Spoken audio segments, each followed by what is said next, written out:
우리 다 찾으셨으면 한 목소리로 우리 함께 다 같이 합독하도록 하겠습니다. 우리 9절부터 15절까지 같이 한번 읽어보겠습니다.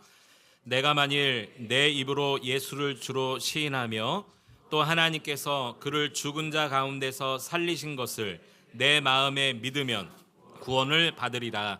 사람이 마음으로 믿어 의에 이르고 입으로 시인하여 구원에 이르느니라. 성경에 이르되 누구든지 그를 믿는 자는 부끄러움을 당하지 아니하리라 하니 유대인이나 헬라인이나 차별이 없습니다. 한 분이신 주께서 모든 사람의 주가 되사 그를 부르는 모든 사람에게 부요하시도다. 누구든지 주의 이름을 부르는 자는 구원을 받으리라. 그런즉 그들이 믿지 아니하는 이를 어찌 부르리요? 듣지도 못한 이를 어찌 믿으리요? 전파하는 자가 없이 어찌 들으리요?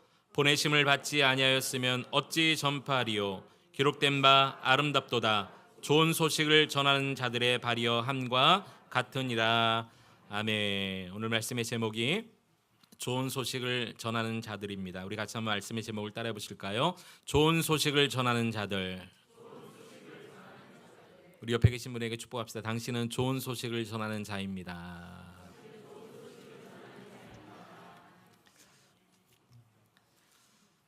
저는 지금까지 살면서 단기 선교를 한 7번 정도 다녀온 것 같습니다. 처음으로 단기 선교를 갔던 때가 16년 전 필리핀에 처음으로 단기 선교를 갔고요. 태국에도 한 4번 다녀왔고 네팔에 한번 다녀왔고 중국의 그 무슬림 지역인 우르무치에 이렇게 한번 다녀왔습니다. 근데 선교를 갈 때마다 정말 큰 은혜가 있지만 안타까움도 있다는 것을 알게 되었습니다. 어떤 안타까움을 제가 느꼈냐면 선교지에 있는 사람들이 사실 그 선교지에 가면 어린아이나 어른들이나 이 눈동자가 정말 똘망똘망하고요, 초롱초롱하고 너무너무 그 영혼이 맑게 보이거든요. 너무너무 은혜를 받아요. 선교를 다녀오면 참 은혜를 받습니다. 근데 안타까운 건 뭐냐면 간혹, 모두가 그런 건 아닌데 간혹 가다가 어떤 사람들은 정작 중요한 것보다 빵을 더 원하는 경우를 보게 됩니다. 선물을 더 기다린다든지 음식을 기다린다, 아니면 헌금을 기다린다든지. 그러니까 정작 중요한 예수 그리스도와 그 복음은 관심이 없고 우리가 들고 간 구호품, 들고 간 음식, 들고 간 물질, 이런 선물에만 관심이 있는 그 선교지의 사람들을 볼 때 조금 안타깝더라고요. 그런데 이것보다 더 안타까운 것을 느꼈습니다. 선교를 갔던 저와 또 함께 갔던 우리 팀원들을 바라보시는 주님의 마음도 똑같다라는 것을 깨닫게 되었어요.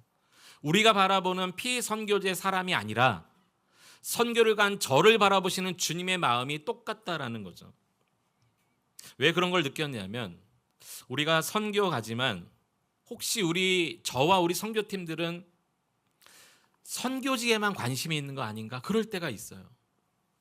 우리의 관심과 마음이 예수님께 없고 그저 우리가 들고 간 것, 공연 잘하는 것, 구제 잘하는 것, 그들을 잘 돕고 섬기는 것, 선교사님들 어떻게 도울까? 혹시 이런 것에만 관심이 있는 건 아닌가? 우리는 주님께는 관심이 없어요. 그리고 우리가 가져간 것, 나눠줄 것, 해야 될 것, 사역과 그곳에 있는 사람들에게만 관심을 갖는 저와 때로는 우리 팀원들을 바라보면서 제가 그 사람들을 바라보는 그 마음이나 주님이 저희를 바라보는 마음이나 똑같더라고요. 다를 게 없어요. 그러면서 이것은 정말 주님이 원하시는 것이 아니구나라는 것을 깨닫게 되어집니다. 이것을 깨닫고 나서부터는 그 다음부터 단기 선교를 갈 때마다 그리고 모든 준비 과정에서부터 저의 마음은요, 가서 뭘 할까, 무슨 사역할까, 뭘 나눠줄까, 어떤 공연을 할까, 이것보다는 주님의 마음을 어떻게 하면 더 배울까라는 마음으로 바뀌게 되어졌습니다. 이번 필리핀 단기 선교 또 네팔 선교를 준비하시는 분들의 마음도 가서 뭘 할까, 이것보다는 주님의 마음을 더 배우기를 축원합니다. 그렇게 되지 않고서는 주님의 뜻을 그 선교지에서 이룰 수가 없다는 거죠. 저는 그 마음을 작년에 태국 단기 선교를 가서 선교사님들의 모습과 선교사님들의 고백을 통해서 정말 주님의 마음을 안다는 것은 이거구나라는 것을 깨닫게 되었습니다. 작년에 태국 무슬림 지역의 그 마을에 우리가 단기 선교를 갔는데요. 거기 선교사님들이 이런 얘기를 하는 거예요. 선교사님들조차도 자신들의 본명을 사용할 수 없는 그런 선교사님이세요. 그래서 박아굴라 유브리스길라 지난 이틀 전 그 금요일 날 다시 귀임하셨거든요. 그래서 잘 귀임했습니다. 그동안 또 함께해 주셔서 감사합니다. 열심히 또 달려가겠습니다. 기도해서 이런 문자도 받았는데요. 그 박아굴라 선교사님이 뭐라고 작년에 말씀하셨냐면 우리 선교팀을 앉혀놓고 마지막 날 이런 얘기를 하셨어요. 사실 이곳은 무슬림 마을이라 선교할 때 당장의 어떤 열매를 거두기가 쉽지 않습니다. 하지만 저는 계속 이들을 마음에 품겠습니다. 이런 얘기를 하시더라고요. 어떤 열매가 당장 거쳐지는 게 아니에요. 그러나 계속 이들을 품겠다는 거예요. 그리고 그것이 주님의 마음이기 때문입니다 라고 말하면서 우리들에게도 계속 기도해 주세요. 그리고 계속 사람들을 보내주세요. 이렇게 요청하셨어요. 그래서 그때부터 저도 마음에 주님, 제가 갈 수만 있으면 제가 가겠습니다. 저도 할 수만 있으면 제가 기도하겠습니다. 할 수만 있으면 사람들을 보내겠습니다. 이렇게 마음이 바뀌어졌고 그것이 주님의 마음, 포기하지 않는 것이 주님의 마음이라는 것을 알게 되었습니다. 오늘 본문에도 보면 그 주님의 마음을 깨닫게 해주는 말씀이 나옵니다. 먼저 오늘 본문에 명확하게 예수를 믿어야만 구원받는다고 분명하게 말하고 있습니다. 우리 다시 한번 9절과 10절 말씀 두 절을 함께 읽어봅니다. 내가 만일 내 입으로 예수를 주로 시인하며 또 하나님께서 그를 죽은 자 가운데서 살리신 것을 내 마음에 믿으면 구원을 받으리라. 사람이 마음으로 믿어 의에 이르고 입으로 시인하여 구원에 이르느니라. 아멘. 분명하게 말하고 있습니다. 그런데 두 가지를 말하고 있습니다. 내 입으로 예수를 주로 시인하며 또 하나님께서 그를 죽은 자 가운데 살리신 것을 내 마음에 믿으며. 첫째는 입으로 시인하는 것이 있어야 됩니다. 두 번째는 마음으로 믿어지는 것이 필요합니다. 여기 입으로 예수가 주라고 고백되어야 된다는 거죠. 이 주라는 말은 퀴리오스, 여러분 많이 들어본 헬라어 단어일 것입니다. 당시에 힘 있는 사람, 통치권자, 즉 왕과 황제에게만 붙였던 칭호입니다. 다른 사람들에게 붙이지 않는 칭호입니다. 황제와 왕을 퀴리오스, 주라고 불렀던 시대에 예수 믿는 사람들은 이제 더 이상 그들이 우리의 통치자가 아니라 나의 왕, 나의 통치자는 예수 그리스도밖에 없으나라는 고백으로 예수 그리스도에게 퀴리오스, 주라고 불렀다는 거예요. 우리의 입으로도 여러분 어떻게 우리가 입으로 무엇을 고백해야 구원받는지 아십니까? 예수가 나의 왕이시요, 나의 통치자요, 나의 구원자입니다. 내 삶을 다스리시는 분은 예수 그리스도, 그분 퀴리오스 한 분밖에 없으나라고 고백하는 자가 구원을 얻는다, 그렇게 말하고 있어요. 또 마음으로 하나님이 예수 그리스도를 다시 살리신 것, 십자가에 죽으셨지만 다시 부활 승천하신 것을 마음으로 믿으면 구원받는다, 그렇게 성경은 말합니다. 여기 마음이라는 이 단어는요 72역 성경에 보면 어떻게 번역됐냐면요, 이것이 그냥 단순한 우리의 마음 그 정도가 아니라 삶의 중심 역할을 하는 그 부분으로 설명하고 있어요. 즉 어떤 지정의를 포함한 나의 의지와 결정의 자리, 내 삶의 최고의 결정의 그 자리, 그 삶의 중심, 그것을 마음이라고 표현해 놓았습니다. 이런 단어가 쓰여진 곳이 누가복음 21장 34절인데 한번 들어보십시오. 너희는 스스로 조심하라. 그렇지 않으면 방탕함과 술 취함과 생활의 염려로 마음이 둔하여지고 뜻밖의 그날이 덕과 같이 너희에게 이발이라. 그러니까 여기서 말한 마음도 삶의 중심이에요. 방탕함과 술 취함과 생활의 염려로 삶의 중심이 다 무너지고 둔하여진다, 그렇게 말하고 있어요. 그러니까 단순히 나 교회 다녀, 나 예수 믿어, 이 정도가 아니라 나의 입으로 예수님은 나의 왕이요 통치자요 주권자임을 고백하고 내 삶의 중심, 나의 모든 의지와 결정의 자리인 삶의 중심으로 하나님이 그의 아들 독생자 예수를 십자가에 못 박아 죽게 하셨지만 다시 살게 하신 그것을 믿으면 구원을 얻는다, 그렇게 우리에게 성경은 분명히 말하고 있습니다. 저 여러분 이것을 입으로 고백하고 마음으로 믿어 여러분도 구원받는 여러분 될 수 있기를 축원합니다. 또 구원을 어떻게 설명하는가? 우리 지금 1:1 제자 영역 하고 계시는 분들은 또 이전에 하셨던 분들은 이 말씀 암송 구절 요한복음 5장 24절 말씀을 다 외우거나 알고 계실 거예요. 우리 요한복음 5장 24절 같이 한번 읽어보겠습니다. 시작. 내가 진실로 진실로 너희에게 이르노니 내 말을 듣고 또 나 보낸 이를 믿는 자는 영생을 얻었고 심판에 이르지 아니하나니 사망에서 생명으로 옮겨졌느니라. 아멘. 여기도 보면 믿는 자 무엇을 믿는 것입니까? 그리스도의 말씀, 내 말을 듣고 또 나 보내시니 하나님을 믿는 자. 여기서도 믿는 것은 마음으로 믿는 것입니다. 그 삶의 중심, 나의 모든 의지와 결정의 그 자리, 그 마음으로 믿을 때 성경은요 영생을 얻을 것이고 그렇게 말하지 않고 이미 얻었고 이렇게 말합니다. 그리고 심판에 이르지 않게 될 것이다 말하지 않고 이르지 아니했다라고 말합니다. 사망에서 생명으로 앞으로 옮겨질 거라 말하지 않고 옮겨졌다 이렇게 말합니다. 저와 여러분 그리스도의 말씀과 또 그분을 보내신 하나님을 우리의 온 마음, 우리 삶의 중심으로 그분을 믿고 받아들일 때에 우리에게 영생이 주어진 줄 믿습니다. 우리가 더 이상 심판에 이르지 아니하고 오직 하나님의 은혜로 말미암아 사망에서 건진받아 생명으로 옮겨진 존재가 된 줄로 믿습니다. 이것이 하나님의 은혜요 선물입니다. 이것밖에는 우리를 죄에서 건져 구원해 줄 다른 길은 없습니다. 그리고 이 선물로 주어진 구원의 기회가 성경은요 누구에게나 열려 있다고 말합니다. 이 기회가 누구에게나 열려 있어요. 오늘 본문 11절 보세요. 성경이 이르시되 누구든지라고 말합니다. 누구든지 그를 믿는 자는 부끄러움을 당하지 아니하리라 이렇게 말합니다. 부끄러움, 죄로 인한 수치 그리고 영원한 지옥 형벌 당하지 않는다고 말합니다. 누구요? 누구든지입니다. 그를 믿는 자는 누구든지. 12절도 보세요. 12절 유대인이나 헬라인이나 차별이 없답니다. 누구든지입니다. 또 모든 사람의 주가 되신다고 말하고 있습니다. 모든 사람의 주가 되사 그를 부르는 모든 사람에게 부요하시도다. 여기 부요하신다는 말은요 하나님의 부요하심이 그를 믿는 자들 모두에게 유효하다라는 것입니다. 우리가 부요한 것이 아닙니다. 우리는 여전히 죄인이요 우리는 죄와 허물과 실수가 많은 그런 죄인이지만 모든 믿는 자에게 영생과 구원을 베푸실 하나님의 그 긍휼하신 부요가 믿는 모든 자들에게 적용되어지고 유효하다라고 말하는 것이죠.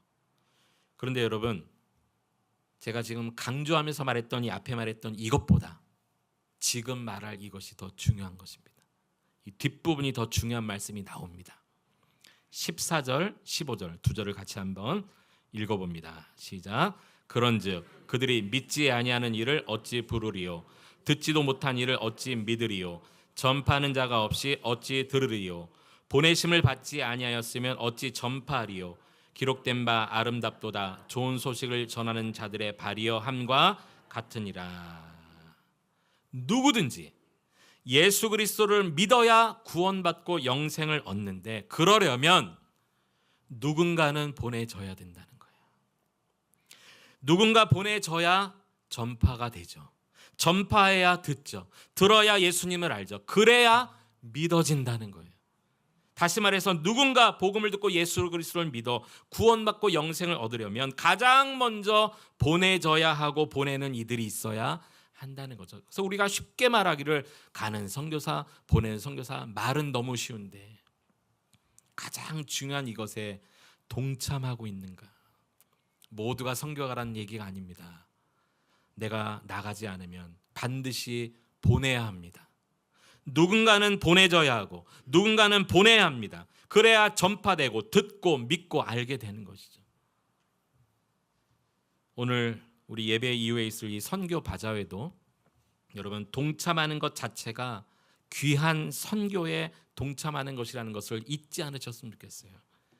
이따 예배 끝나고 다 가지 마시고 반드시 동참하십시오. 마음으로 동참하십시오. 이미 많은 성도들이 이 선교 바자회를 준비하느라고 많은 물품을 이렇게 헌신해 주셨어요. 생각보다 너무 많이 해주셔가지고 정말 시장이 열렸어요. 이미 준비하신 분, 어제도 늦게까지 준비하신 분들, 아침에 일찍 가서 땀 흘려 준비하신 분들 모두가 하나님 나라 일에 동참하고 계시는 겁니다.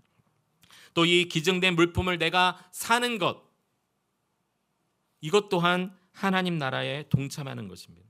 영혼을 살리는 귀한 선교 일에, 보내는 일에 지금 동참하고 계십니다. 이것 때문에 승천하실 때 모든 믿는 자에게 이 사명을 주신 것 아닙니까? 어쩌면 그래서 여러분이 사는 집 바로 옆집 사람에게, 또는 여러분의 직장 동료에게, 여러분의 부모나 자녀나 형제에게, 어쩌면 여러분은 그들에게 마지막으로 보냄받은 선교사일는지 모릅니다. 그리고 어쩌면 오늘이 그 마지막 선교하는 날이 될지 모릅니다. 그리고 어쩌면 오늘 바자회가, 이 바자회에 참여하는 일이 마지막 선교에 동참하는 일이 될지도 모릅니다. 내일이 있다고 여러분 장담하지 마십시오. 하루 앞의 일도 우리는 모르는 존재 아닙니까? 그래서 오늘 최선을 다해서 내가 옆에 있는 누군가에게 마지막 선교사로서 동참하고 마지막에 그리스도의 복음을 증거하고 예수의 생명을 나누는 여러분 되셨으면 좋겠습니다. 여러분, 그렇다면 여러분이 마지막 누군가에게, 오늘이 마지막 선교하는 일이라면, 여러분이 전하지 않고 여러분이 선교에 동참하지 않아서 복음을 한 번도 듣지 못하고 영원한 지옥 형벌 받아야 할 사람이 있을지도 모른다는 경각심을 가지고 오늘 나머지 시간을 살아가는 여러분 될 수 있기를 축원합니다. 이 일은 목회자만의 일이 아닙니다. 모든 그리스도인, 모든 교회가 해야 되는 일입니다. 이 땅에 존재하는 모든 교회의 궁극적인 목적입니다. 복음 증거, 그리고 죽어가는 영혼을 살려내는 것입니다. 기독교인이면서도 사회학자인 한 대학 교수가 오늘날 현대 크리스찬의 모습을 이렇게 살피고 조사한 다음에 이런 발표를 했습니다. 오늘날 현대 크리스찬의 80%는 벤치 워머에 불과하다. 그들이 주로 하는 일은 주일날 교회 와서 일주일 동안 차가워진 의자를 그저 따뜻하게 데피고 일어나는 일뿐이다. 이 일주일 동안 식어져 버린 의자를 1시간 동안 앉아서 따뜻하게 데피고 가는 벤치 워머가 오늘날 크리스찬의 80%. 더 심각한 조사 결과를 말씀드릴까요? 교회 안에 모든 100% 성도 중에 전도하지 않는 성도가 95%. 전도와 영혼 구원에 관심이 없다는 거죠. 너무 심한 표현입니까? 아니면 우리 교회와는 상관없는 다른 교회 이야기입니까? 아닙니다, 여러분. 우리가 주변의 이웃을 돌아보기도 하고 구제하기도 하고 그들의 필요를 채워주기도 하고 빵과 음료를 나눠주기도 하고 때로는 그들에게 많은 것을 제공한다 할지라도 가장 중요한 것, 예수 그리스도의 복음을 전해서 그들의 생명이 지옥에서 영원한 생명으로 옮겨가게 하는 일에 우리가 헌신되거나 보내지거나 또 보내지 않는다면 가장 중요한 것을 놓치는 것입니다. 제가 선교지에 가서 정작 중요한 것 외에 가져온 선물에만 눈이 먼 사람들을 보며 안타까워하는 마음을 가진 것처럼, 또는 저와 선교팀들이 그저 가서 무엇을 해야 될지에만 관심을 갖고 주님에게는 관심 없는 그 마음을 주님이 안타깝게 여기는 것처럼, 오늘 우리가 많은 것을 할지라도 정말 중요한 그리스도의 복음에 관심이 없다면, 그 복음을 나누지 않는다면 우리도 너무너무 안타깝게 우리가 주님께 그렇게 비춰질 것입니다. 그러므로 예수 안에 있는 모든 자들은 반드시 남은 생에는 선교적인 삶을 살아가야 합니다. 이 땅에 존재하는 모든 교회도 미셔널 처치, 선교하는 교회가 되어야 합니다. 저는 간절히 지금부터 기도하겠습니다. 우리 교회 성도들은 벤치 워머는 줄어들고 선교적인 삶을 사는 성도가 늘어나기를 기도하겠습니다. 우리 모두가 그렇게 기도하고 여러분 스스로가 결단할 수 있게 되기를 축원합니다. 성경에 보니까 정말 이런 삶을 살았던 사람들이 많이 있는데, 대표적으로 신약에서는 사도 바울이라고 말할 수 있겠고요. 구약의 한 사람을 찾다가 다윗이 정말 남은 인생을 선교적인 삶을 살았구나라는 것을 알게 되었어요. 다윗은 시편 71편 18절에서 그의 인생 마지막 노년에 이런 고백을 합니다. 우리 같이 한번 읽어보겠습니다. 시편 71편 18절 시작. 하나님이 내가 늙어 백발이 될 때에도 나를 버리지 마시며 내가 주의 힘을 후대에 전하고 주의 능력을 장래 모든 사람에게 전하기까지 나를 버리지 마소서. 다윗은요, 하나님 내가 노년이 될 때라도 나를 좀 버리지 마십시오. 자기를 버리지 말라고 하나님 앞에 간청했던 이유가 뭐냐면 왕권을 유지하거나 자신의 힘을 발휘하기 위함이 아닙니다. 그는 오직 자기가 백발이 될 때까지도 나를 버리지 말아달라고 간청했던 이유가 뭐냐면 주의 힘을 후대에 전하고 주의 능력을 장래의 모든 사람에게 전하기까지 나를 버리지 마십시오. 이렇게 말하면서 하나님이 하신 일을 전하는 삶을 살게 해달라는 꿈을 가졌어요. 여러분, 적어도 우리 예수 믿는 사람들은 우리 인생의 마지막까지 이런 꿈이 필요하지 않겠습니까? 하나님, 내가 나이가 들더라도 내 머리가 백발이 될 때까지라도 내가 다른 거 다 못한다 할지라도 하나님이 하신 일을 후대에 전할 수 있는 그 시간이 언제까지 허락될지 모르지만 나의 마지막 인생도 그렇게 살기 원합니다. 우리가 그렇게 기도해야 되지 않을까요? 그래서 오늘 본문 마지막 절에도 보면 15절 한번 보시죠. 15절에 보면 좋은 소식을 전하는 자들이라고 말하고 있습니다. 좋은 소식을 전하는 자들. 저와 여러분은 하나님이 우리에게 주신 사명이 있는데 복된 소식, 좋은 소식을 전하는 자들이라는 것입니다. 여러분 스스로 그렇게 스스로를 여기고 남은 일생을 하나님의 은혜를 전하고 하나님이 하신 일을 전하는 여러분 될 수 있기를 축복합니다. 여러분 스스로 한번 자기를 이렇게 가슴을 치면서 한번 이렇게 말해보세요. 나는 좋은 소식을 전하는 자다. 시작. 나는 좋은 소식을 전하는 자다. 우리 옆에 계신 분에게 한번 축복합시다. 당신은 좋은 소식을 전하는 자입니다. 여러분 고백한 대로 그렇게 사시기를 축복합니다. 저 여러분 모두가 우리 힘과 기력이 다하는 그날까지 정말 이렇게 살았으면 좋겠습니다. 지금부터 여러분의 기도의 최종 목표를 바꾸십시오. 나는 좋은 소식을 전하는 자들이다. 저도 저와 여러분 우리 교회의 기도 제목을 이렇게 좀 바꿔야 되겠다 생각됩니다. 여러분의 그냥 건강을 위해서 기도하지 않겠습니다. 왜 건강해야 되는지를 기도하겠습니다. 그것은 다른 것이 없습니다. 우리 성도들이 건강해야 될 이유는 하나님의 능력을 모든 사람들에게 전해야 되기 때문이에요. 저는 여러분의 일터와 사업장이 잘 되기를 그냥 기도하지 않겠습니다. 왜 잘 돼야 하는지를 기도하면서 우리 성도들의 일터와 사업장은 하나님이 하신 일을 전해야 되는 사업장이기 때문에 잘 되기 원합니다. 그렇게 기도하겠습니다. 왜 여러분에게 물질이 필요한지, 왜 여러분의 자녀의 앞길이 열려야 되는지 그냥 기도하지 않겠습니다. 하나님이 하신 일을 전해야 되는 성도와 가정과 사업장과 자녀이기 때문에 하나님 책임져 주십시오. 그렇게 기도하겠습니다. 여러분도 그렇게 기도하시기를 바랍니다. 우리가 사는 목적은 단순히 잘 되고 형통하고 복받고 병이 치료받고 아프지 않고 건강하게 내가 계획하는 모든 일을 다 이루며 사는 것이 우리의 인생의 목적이 아닙니다. 여러분 차라리 그렇게 살려면 기독교를 선택하지 마십시오. 다른 종교도 다 그런 거 추구합니다. 오히려 다른 종교는 기독교보다 더 편하게 부담 안 갖고 종교 생활할 수 있습니다. 그런데 우리는 왜 굳이 교회에 나옵니까? 왜 굳이 예수님을 믿습니까? 왜 굳이 기독교 안에 이 공동체 안에 머물러 살아갑니까? 그런 거 똑같이 다 구하려면 왜 우리가 예수가 필요합니까? 우리의 진정한 삶의 목적은 그것이 아니기 때문인 것이죠. 그리고 그것을 알고 믿기 때문에 이 자리에 있는 건 아닙니까? 우리는 예수님의 생명을 전하는 공동체입니다. 참 복음만 전하는 극동방송의 모토가 그거 아닙니까? 우리는 지금 예수님의 생명을 전하고 있습니다. 여러분 극동방송 106.9 다른 거 듣지 말고 극동방송 한번 들어보세요. 모든 프로그램을 시작할 때 마칠 때마다 항상 말합니다. 지금 우리는 예수님의 생명을 전하고 있습니다. 가끔 우리 성도님들의 차를 이렇게 탈 때가 있습니다. 그러면 시동을 켜자마자 바로 어떤 분은 106.9 극동방송이 나와요. 참 마음이 이분은 평소에도 늘 이 하나님 말씀과 찬양과 이 간증을 사모하며 극동방송을 듣고 계시는구나. 근데 어떤 분은 딱 타자마자 더 이상 말씀 안 드리겠어요.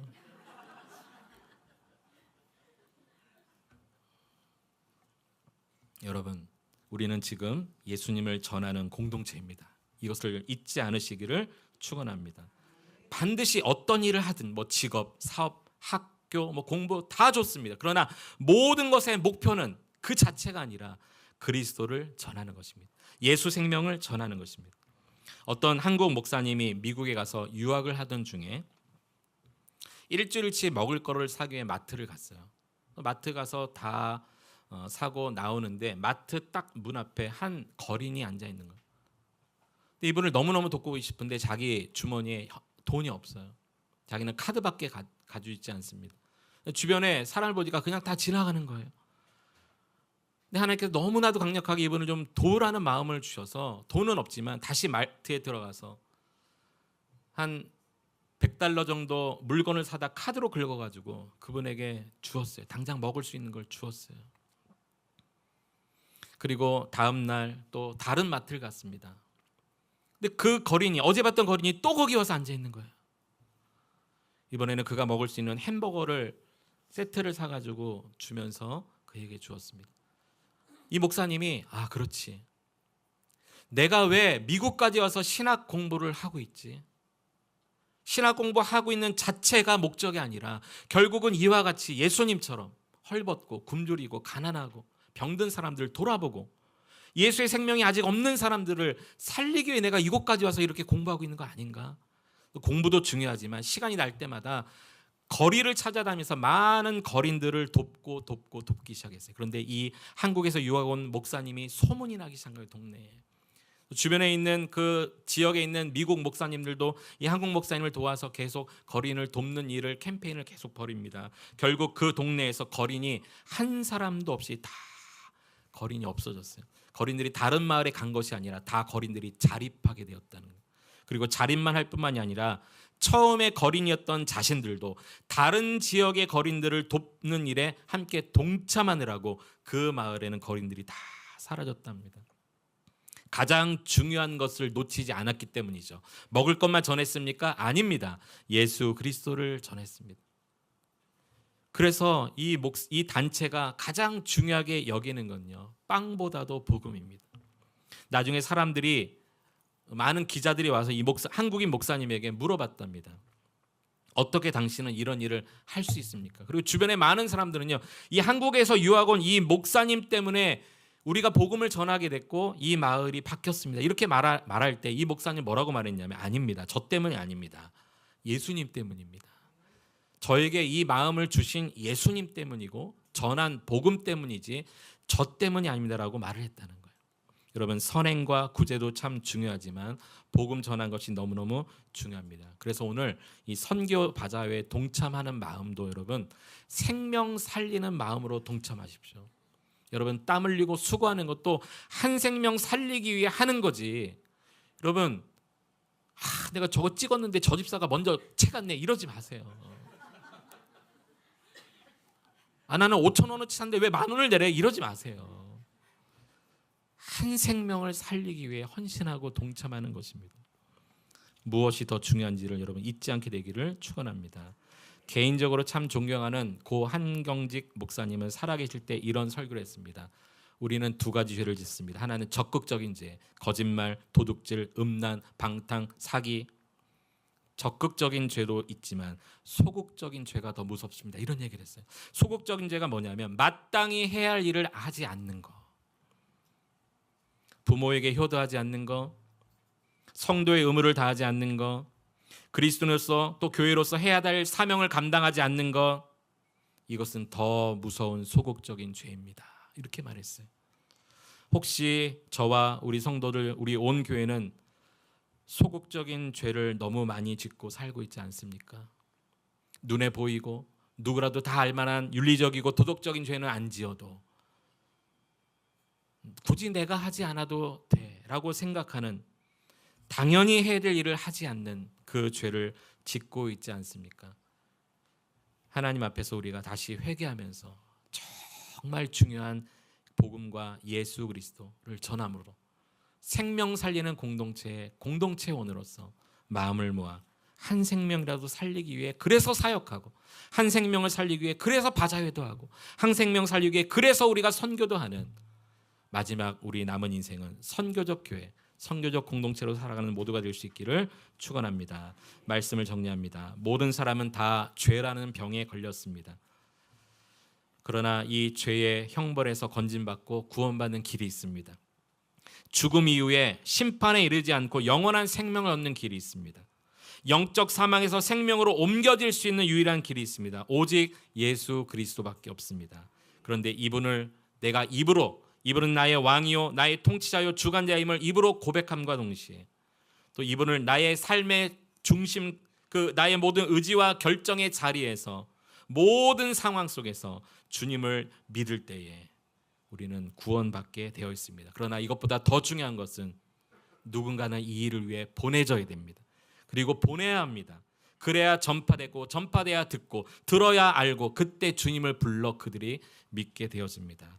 여러분은 여러분 주변에 있는 사람들에게 보내진 마지막 선교사라는 것을 잊지 않고 오늘도 최선을 다해 복음을 전하고 복음 전하는 일에 동참하여 생명 살리는 여러분 될 수 있기를 축원합니다.